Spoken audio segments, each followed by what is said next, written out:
Good morning class. आज हम लोग क्लास 10th की पुष्प के विषय में पढ़ेंगे, जो पीछे हम आकृति में बना दिए हुए हैं बोर्ड पे, और आप इसको समझिएगा। तो चलिए ध्यान से समझने का प्रयास कीजिएगा। पुष्प के विषय में जितना बताएंगे आज उतने एग्जाम में पूछे जाते हैं, इससे बाहर कभी भी एग्जाम में नहीं पूछे जाते हैं। तो सबसे पहले इसके जो नीचे जो दिया हुआ इसको हम लोग कहते हैं, इस तरह से डंडी जो दिया हुआ इसको कहते हैं वृंत। इसके बाद ये है बायदलपुंज, इसके बाद है अंडाशय, इसके बाद बीजांड। अंडाशय के अंदर क्या होता है? बीजांड होता है, ठीक, बीज जिसको कहते हैं। इसके बाद ये होता है पुष्पासन। इसके बाद पटेला, इसकी इकाई मतलब इसका जो होता है दलपुंज होता है, पुंकेसर होता है, इसको वर्तिकाग्र कहते हैं, या परागकोश कहते हैं, या वर्तिकाग्र। ये वर्तिका होता है और यह वर्तिकाग्र होता है। अब एक एक के विषय में हम लोग जानेंगे किसका क्या कार्य है। तो देखिए पुष्प के विषय में आप अभी जो बताए हमको, जो आपको दिखता होगा इस तरह से, ठीक है ना, ये इसको हम लोग कहते हैं वृंत कहते हैं। बात समझे, इसको क्या कहते हैं हम लोग? वृंत कहते हैं, जो हम यहाँ सिंबल बोर्ड पे बना दिए हुए हैं, ठीक। इसके बाद जो इस तरह से आकार ये देखिए आपको दिखता होगा, ये छोटी वाला जो दिख रहा है ना, इसको हम लोग कहते हैं, क्या कहते हैं?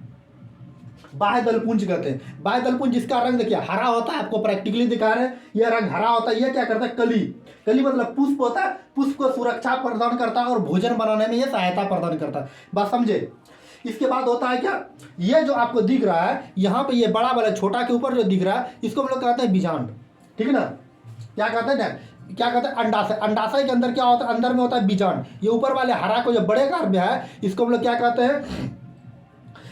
बीजांड कहते हैं। और इसके इसको क्या कहते हैं? अंडाशय कहते हैं। और इसके अंदर क्या पाया जाता है? बीजांड पाया जाता है। और इससे क्या निकलता है? स्त्री केसर निकलता है, इसके मार्ग से होते हुए। बात समझे। अब देखिए इतना तो नीचे से हम समझा दिए इतना दूर तक। अब देखिए बाह्य दलपुंज समझा दिए। अब देखिए ये वाले जो भाग है, इसको हम लोग कहते हैं दलपुंज कहते हैं, ठीक। और इसकी इकाई जो होती है, छोटी छोटी इकाई से जिसकी बना होता है, इसका जैसे ये छोटी छोटी इकाई से आपको दिख रहा है, इसको हम लोग क्या कहते हैं? पटेला कहते हैं। इसका नाम क्या है? दलपुंज है। इसका नाम क्या है? बाह्य दलपुंज है। इसका नाम, इसकी इकाई को क्या कहते हैं हम लोग? पटीला कहते हैं। पटेला का क्या काम करते? क्या पटीला का क्या कार्य है? ये कीटों को अपनी ओर आकर्षित करने का कार्य करते हैं। बात समझे। ये पटेला, ये जो होता है, इसकी रंग जो सुंदर दिखती है, ये कीटों को अपनी ओर आकर्षित करने का कार्य करते हैं। बात समझिए। अब देखिए एक होता है परागकोश होता है, एक होता है पुंकेसर होता है। एक जिसको हम लोग करते हैं वर्तिकाग्र कहते हैं, एक वर्तिका होता है। एक पुरुष में पाया जाता है और एक स्त्री में पाया जाता है। हमको लगता है यहाँ पर आप समझ लिए होंगे। अब देखिए इसको क्या बताते हैं हम लोग? अंडाशय बताते हैं। अंदर में पाया जाता है, ठीक ना, जो बाह्य दलपुंज के अंदर में पाया जाता है। अब चलिए, अब हम लोग आते हैं पुष्प के वास्तविक जनन अंग पे। यहाँ हम सबके विषय में परिचय दे दिए। अब देखिए पुष्प के वास्तविक, पुष्प में जो होते हैं ना, दो तरह से होते हैं। पुष्प में जो प्रजनन होते हैं दो तरह से होते हैं। एक सब प्रजनन, क्या होते हैं? सब परागकण होते हैं, एक पर परागकण होते हैं। देखिए परागकण क्या होते हैं? परागकण को अपने वर्तिकाग्र तक पहुंचाना मतलब परागकण, ये जो अपना परागकण को छोड़ेगा अपने वर्तिकाग्र तक पहुंचाने की प्रक्रिया को हम लोग परागकण कहते हैं। ये दो विधि से होता है, एक सब परागकण, एक पर परागकण। सब परागकण क्या होता है? जब एक पुष्प मतलब जब एक परागकण उसी पुष्प के वर्तिकाग्र तक पहुंचता है, उसको हम लोग सब परागकण कहते हैं। मतलब कह रहा है एगो, जैसे ये पुष्प है, ठीक है ना, ये अड़हुल का पुष्प है, यही इसी पुष्प का परागकण इसी पुष्प के पौधे तक कहीं तक पहुंच गया, उसको क्या कहते हैं? मतलब एक ही पेड़ एक ही होना चाहिए।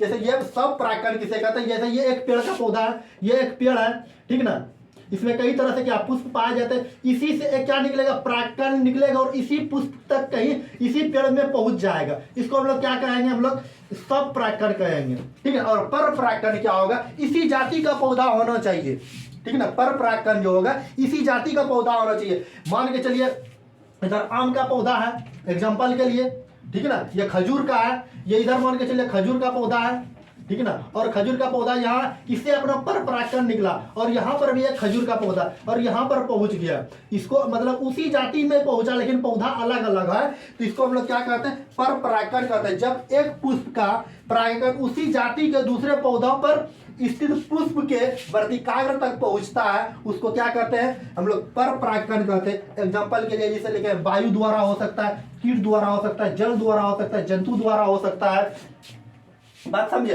अब चलिए इतना दूर तक समझ गए। अब देखिए इतना दूर को समझने के बाद क्या होता है, निषेचन। निषेचन जो होता है, निषेचन परागकण वर्तिकाग्र द्वारा अंडाशय में पहुंचने की क्रिया को हम लोग क्या कहते हैं, निषेचन कहते हैं। निषेचन जो होता है बीजांड के भीतर भ्रूण कोश में होता है। बात समझे, बीजांड के भीतर क्या होता है, भ्रूण कोश होता है। तो निषेचन का होता है परागकण, मतलब जो भी पौधा परागकण अपना छोड़ेगा वो वर्तिकाग्र द्वारा, वर्तिकाग्र यहाँ पे हम दिखा दिए वर्तिकाग्र द्वारा, ये जो यहाँ पे दिया हुआ है वर्तिकाग्र द्वारा अंडाशय तक। अंडाशय तक मतलब वर्तिकाग्र द्वारा यहाँ से एक पौधा इधर है, मतलब एक पुष्प मान के चलिए इधर है, ये अपना क्या छोड़े, परागकण छोड़े वर्तिकाग्र द्वारा, या इसके माध्यम से अंडाशय तक यहाँ तक पहुंच गया। इसी को हम लोग क्या कहते हैं, निषेचन कहते हैं। ठीक है ना, मतलब ऐसे जहाँ अंडाणु और शुक्राणु मिलता है हमको क्या बताए थे, निषेचन कहते हैं। इसकी भाषा में हम क्या बताएंगे, परागकण वर्तिकाग्र द्वारा अंडाशय में जो मिलता है उसको हम लोग क्या कहते हैं, निषेचन करते हैं। अब चलिए जो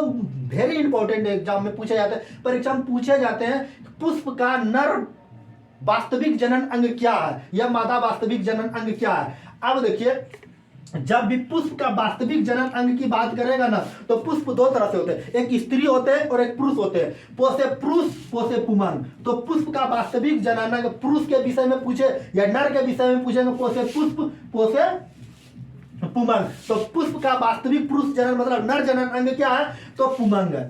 ठीक है ना, और इसके बाद क्या है, पुमांग से क्या निकलता है, इस पुमांग के बाद और क्या होता है, वर्तिकाग्र होता है। वर्तिकाग्र से क्या होता है, जो हम सिंबल में यहाँ बनाए हुए हैं, वर्तिकाग्र क्या, वर्तिकाग्र से परागकण की क्रिया संपन्न होती है, मतलब इसी के माध्यम से क्या होता है, परागकण की क्रिया संपन्न होती है, मतलब अपने द्वारा परागकण को ये निकालते हैं। अब पुंकेसर क्या होता है, पुंकेसर परागकोश को एक थैली नुमा रहती है जो परागकण के लिए निकालता है। ठीक, अब देखो मादा का जनन वास्तविक जनन अंग पूछे तो जयांग। ठीक, पोषे पुरुष पोषे पुमांग।